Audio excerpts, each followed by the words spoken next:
Vas-y, Jacques.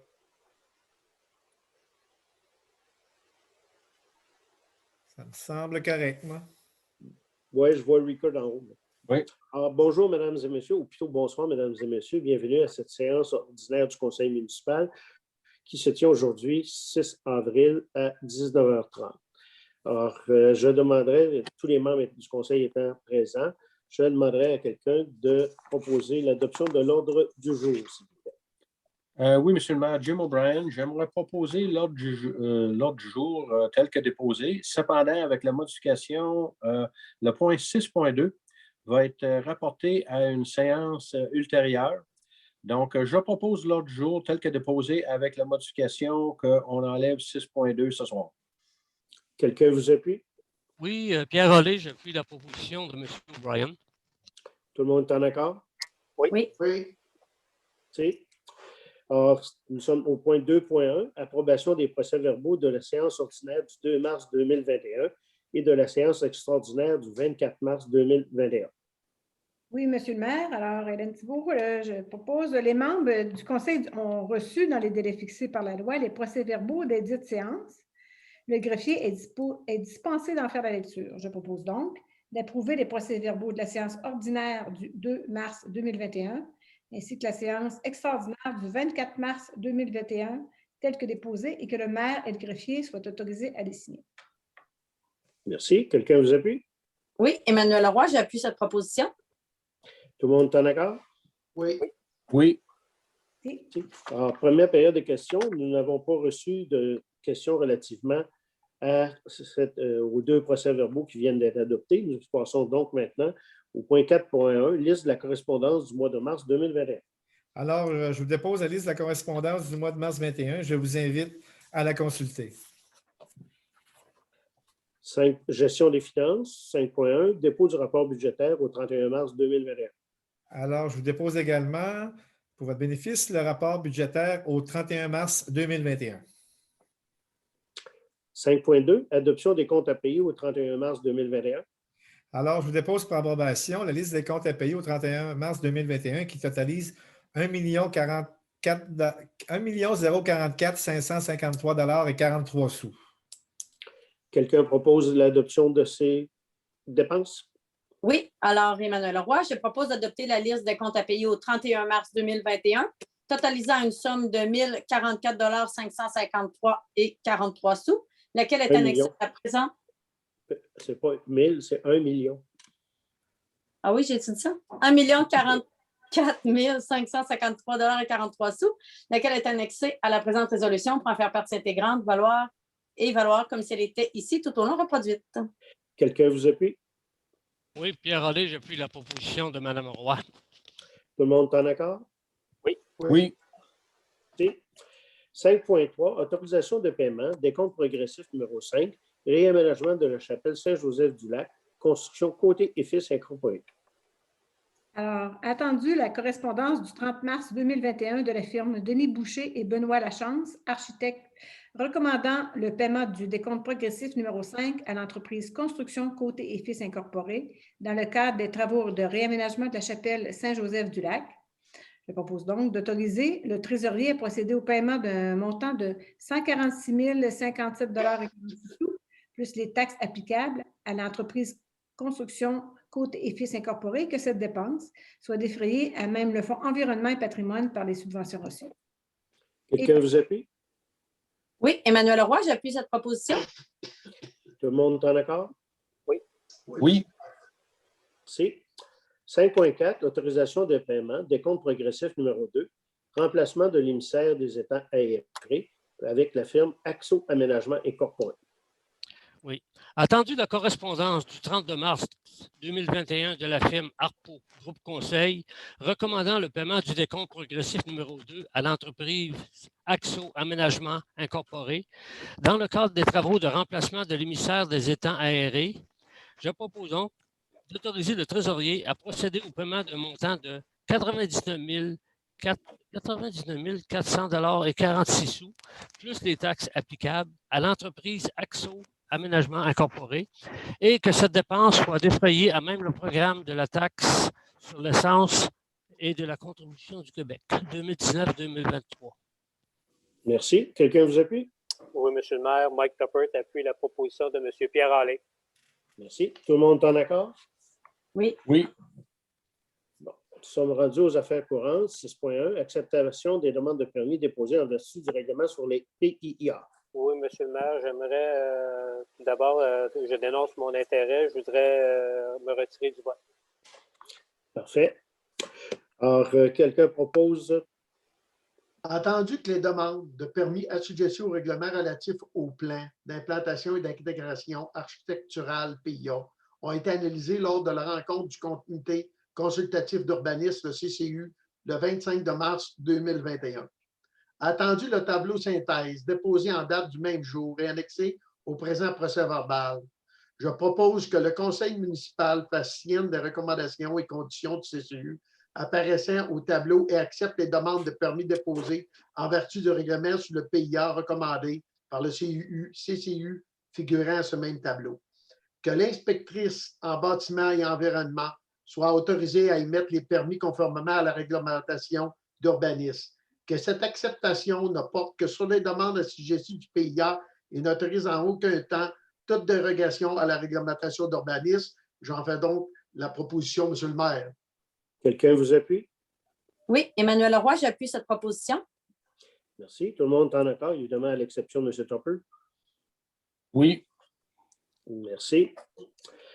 6.2 a été retiré et reporté à une séance ultérieure. Nous sommes rendus maintenant au point 6.3, adoption du règlement numéro 12040-2021 concernant la gestion des bouées de la marina à Tangon, secteur du quai, des dériveurs et abrogeant le règlement numéro 1140-2016. Monsieur le maire, j'informe l'Assemblée que le règlement cité en rubrique a pour objet d'établir une nouvelle réglementation. Attendu que la ville de Fossambeau-sur-le-Lac désire abroger le règlement numéro 1140-2016 concernant la gestion des ancrages de la marina à Tangon, secteur du quai, des dériveurs, afin d'établir une nouvelle réglementation. Attendu que la ville possède, à titre de locataire, une plage submergée au lac Saint-Joseph en vertu d'un bail numéro 2015-009 intervenu avec le ministère du Développement durable, de l'Environnement et de la lutte contre les changements climatiques du Québec. Attendu que la municipalité entend assurer la protection de ce site qui connaît depuis des années un achalandage croissant. Attendu que la municipalité désire encadrer et gérer l'utilisation de la partie submergée de ce site. Attendu que la ville désire permettre l'installation de Tangon sur le site prévu à cette fin et de nommer celle-ci Marina à Tangon. Attendu que la ville est propriétaire des Tangons qui seront installés sur le site, comprenant bouées, chaînes et blocs de béton. Attendu que la municipalité désire confier la gestion des Tangons sur ce site à un comité nommé Comité de gestion des Tangons, formé de citoyens et d'un membre du conseil municipal. Attendu que la ville désire plus particulièrement encadrer l'utilisation des bouées qui sont attribuées aux usagers. Attendu que la ville de Fossambeau-sur-le-Lac possède à titre de propriétaire une plage sèche, lot numéro 4745726, adjacente à la plage submergée. Attendu que cette plage municipale constitue un attrait important qui a motivé plusieurs citoyens dans leur choix de la ville de Fossambeau-sur-le-Lac comme lieu de résidence. Attendu que la ville de Fossambeau-sur-le-Lac est régie par les lois de cité et ville et que la loi sur des compétences municipales lui permet de régir. Attendu qu'un avis de motion de l'adoption du présent règlement a été donné lors de la séance ordinaire du Conseil tenue le 2 mars 2021. Attendu qu'il y ait eu dépôt de projet de règlement lors de la séance ordinaire du Conseil tenue le 2 mars 2021. Attendu qu'une copie du règlement a été remise aux membres du Conseil au plus tard 72 heures avant la séance et que tous les membres du Conseil présents déclarent l'avoir lu et renoncent à sa lecture. Je propose donc d'adopter le règlement numéro 12040-2021 concernant la gestion des bouées de la marina à Tangon, secteur du quai et des dériveurs, en abrogeant le règlement numéro 1140-2016, laquelle est annexée au livre des procès-verbaux pour en faire partie intégrante et valoir comme si elle était ici tout au long reproduit. J'en fais la proposition. Quelqu'un vous appuie? Oui, M. le maire, Mike Tuppert appuie la proposition de M. Jim O'Brien. Tout le monde est en accord? Oui, monsieur. Oui. 6.4, imposition d'une réserve foncière, lot 5 754 600. Oui. Attendu que 9107-8998 Québec Incorporé, au nom de M. Yvon Fournier, est propriétaire du lot numéro 5 754 600 du cadastre de Sainte-Catherine, circonscription foncière de Portneuf, paroisse de Sainte-Catherine. Attendu que la ville de Fossambeau-sur-le-Lac souhaite acquérir éventuellement pour fin de réserve foncière le dit lot, attendu que le Conseil souhaite pour le moment imposer une réserve à des fins de réserve foncière sur cet immeuble, conformément à la loi sur l'expropriation, selon la loi E-24, attendu que le Conseil désire confier à son procureur en temps jugé opportun le mandat d'agir pour la ville de Fossambeau-sur-le-Lac dans ce dossier et de l'autoriser à retenir en son nom les services de tout professionnel nécessaires à l'imposition sur ce lot d'un avis de réserve ou d'expropriation pour fin de réserve foncière et à l'assistance du procureur de la ville et, selon le cas, de procéder éventuellement à l'expropriation de ce lot, le cas échéant. Je propose donc d'imposer une réserve sur le lot numéro 5 754 600 du cadastre de Sainte-Catherine, circonscription foncière de Portneuf, paroisse de Sainte-Catherine, propriété de 9107-8998 Québec Incorporé au nom de M. Yvon Fournier, de décréter que cette réserve pour fin publique soit imposée sur cet immeuble aux fins de réserve foncière, de mandater Tremblay Bois avocat en temps jugé opportun aux fins d'entreprendre toutes les mesures, les procédures et les démarches, ainsi qu'à requérir les services de tout professionnel nécessaire à l'imposition de la réserve mentionnée précédemment. J'en fais la proposition. Quelqu'un vous appuie? Oui, Pierre Rollet, j'appuie la proposition de Mme Roy. Merci. Tout le monde est en accord?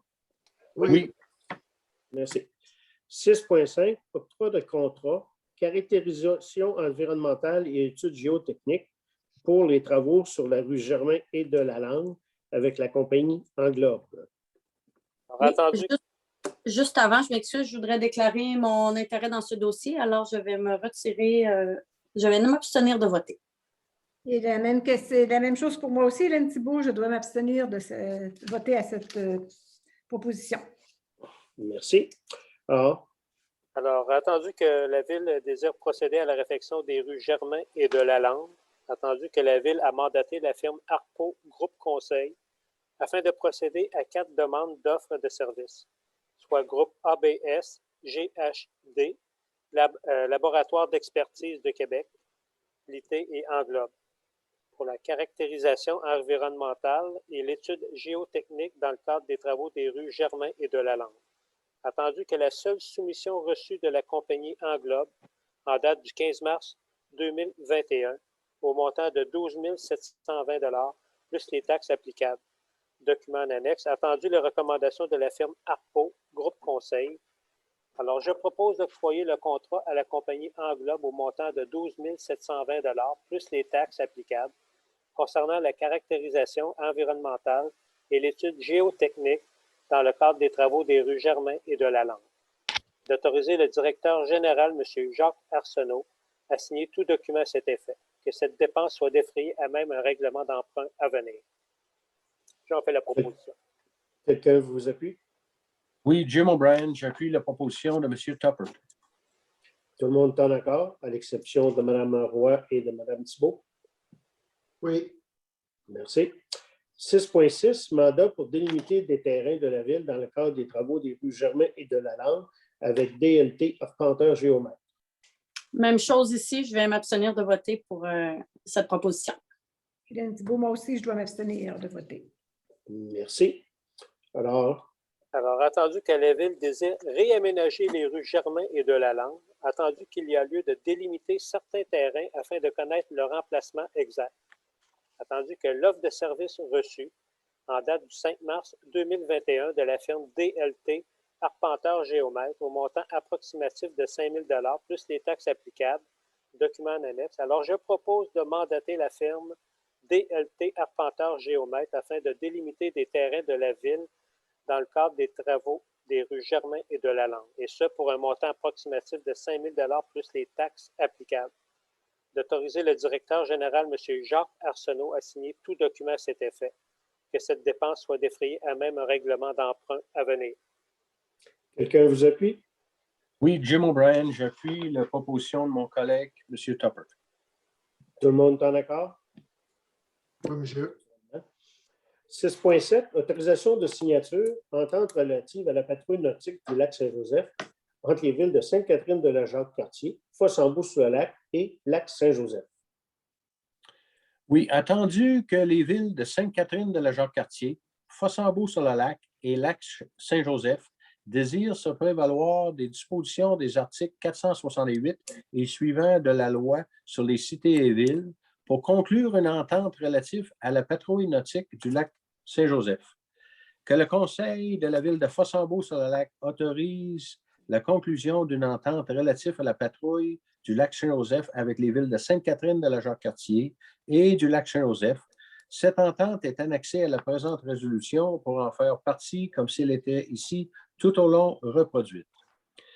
D'autoriser le maire, M. Jean Perron, et le directeur général, M. Jacques Arsenault, à signer la dite entente. Que toute dépense concernant cette patrouille nautique soit défrayée à même le surplus non affecté. J'en fais la proposition. Quelqu'un vous appuie? Oui, Emmanuel Roy, j'appuie cette proposition. Merci. Tout le monde est en accord? Oui. 6.8, autorisation de signature, certificat d'acceptation provisoire, réfection des rues Gingras et des dériveurs. Alors, attendu que les travaux de réfection des rues Gingras et des dériveurs sont pratiquement terminés, à l'exception des déficiences et autres ouvrages à compléter. Attendu le certificat d'acceptation provisoire de la firme CIMA+, daté du 26 novembre 2020 et signé par le chargé de projet, Mme Mélanie Primo de CIMA+, attendu qu'il y a lieu que la Ville signe ce certificat à titre de propriétaire. Alors, je propose d'autoriser le directeur général, M. Jacques Arsenault, à signer le certificat d'acceptation provisoire concernant la réfection des rues Gingras et des dériveurs. Quelqu'un vous appuie? Oui, Pierre Rollet, j'appuie la proposition de M. Tupper. Merci. Tout le monde est en accord? Oui. Oui. Merci beaucoup. Alors, nous sommes rendus à la partie 7, partie informative. Alors, tout ce que j'ai à vous mentionner, c'est que la prochaine édition du journal L'Entre guillemets paraîtra le 3 mai prochain. Monsieur le directeur général, est-ce que vous avez des documents à déposer? Aucun document, monsieur le maire. Merci.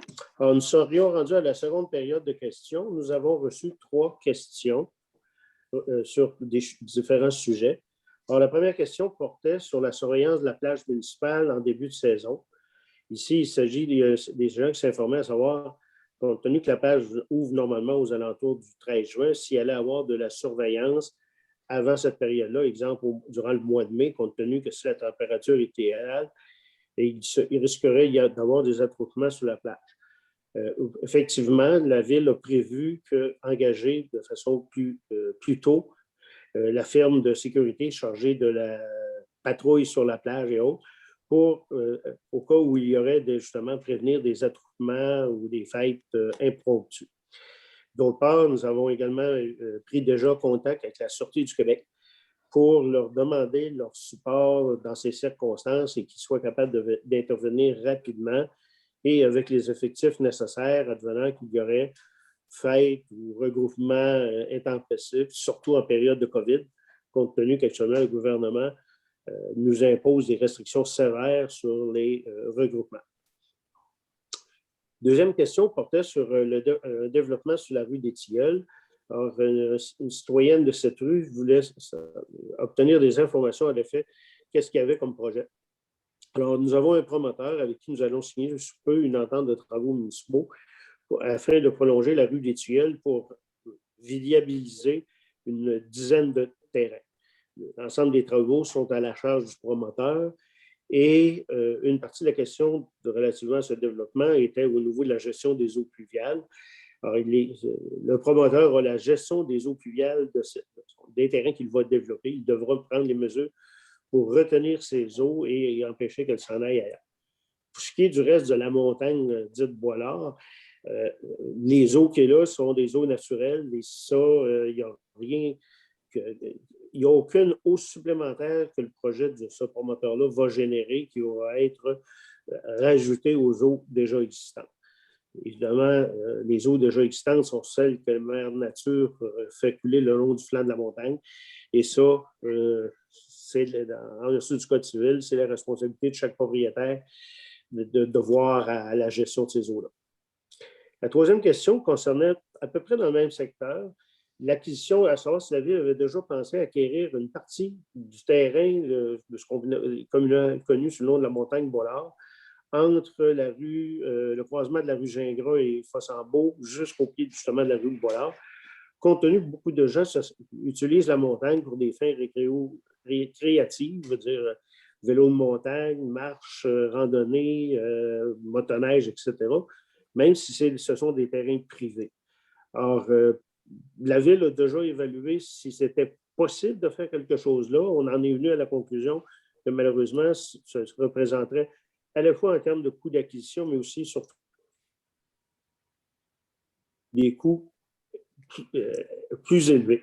Par contre, on est en train des discussions fort préliminaires, mais il y a des discussions qui ont été entreprises à l'effet de voir s'il serait possible d'aménager éventuellement une piste de ski de fond sur la montagne Boilard, de même que aussi faciliter la circulation des motoneiges du secteur du plateau, etc., pour aller rejoindre les pistes provinciales.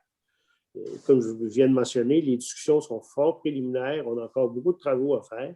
Et au fur et à mesure que nous avancerons, on informera la population de l'état d'avancement des choses. Alors, ça ferait le tour des questions qui nous ont été posées comme telles. Alors, nous serions rendus à la levée de la séance. Alors, l'ordre du jour étant maintenant épuisé, je propose donc de fermer cette session à 19h50. Merci.